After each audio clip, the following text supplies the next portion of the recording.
নীলফামারী জেলার ডোমার উপজেলার মানুষের জন্য একসময় আশার আলো ছিল মির্জাগঞ্জ রেল স্টেশন। প্রতিদিন শত শত যাত্রী এখান থেকে ট্রেনে উঠে কম খরচে গন্তব্যে পৌঁছাতেন। কিন্তু এখন সেই স্টেশন যেন শুধুই স্মৃতি। জনবল সংকটের কারণে বন্ধ হয়ে আছে এই স্টেশনটি। ফলে সাধারণ মানুষকে অতিরিক্ত ভাড়া গুনে বিকল্প পরিবহনে চলাচল করতে হচ্ছে। পার্বতীপুর চিলাহাটি রুটের একটি গুরুত্বপূর্ণ অংশ হওয়া সত্ত্বেও মির্জাগঞ্জ স্টেশন আজ অচল। দিনভর স্টেশনটি নীরব। প্ল্যাটফর্মে নেই কোনো কর্মচারী, নেই টিকিট কাউন্টারের সেবা। কেবলমাত্র একটি মাত্র লোকাল ট্রেন সকালবেলা কিছু সময়ের জন্য থামে। স্থানীয়দের অভিযোগ, আন্তনগর ট্রেন তো আসে, কিন্তু থামে না। সামনে দিয়ে চিলাহাটি কিংবা ডোমারে চলে যায়।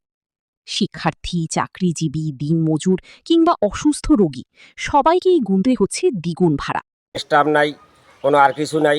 বহুদিন যাবত স্টাফ ছিল, এখন কোনো স্টাফে নাইও। অনেকেই বলেন রেলপথ থাকতেও যেন নেই। এই অব্যবস্থাপনা আমাদের দিন দিন পিছিয়ে দিচ্ছে। কোনো ট্রেন আর আসে না। ট্রেন এখন আসে একটাই, শুধু সকালে আসি, একবার থামে।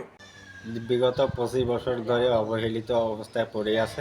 এই স্টেশন যদি চালু হয় তাহলে এলাকাবাসীর জন্য মনে করেন খুব একটা ভালো হয় আর কি।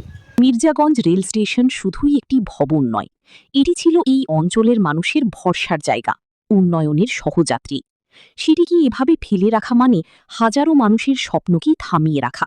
সরকার ও রেল কর্তৃপক্ষের কাছে দাবি যেন দ্রুত কার্যকর ব্যবস্থা নিয়ে মির্জাগঞ্জ স্টেশনকে আবারও সক্রিয় করা হয়, যেন ট্রেন শুধু আসে না, থেমেও যায়। News desk, Chilahati web.com।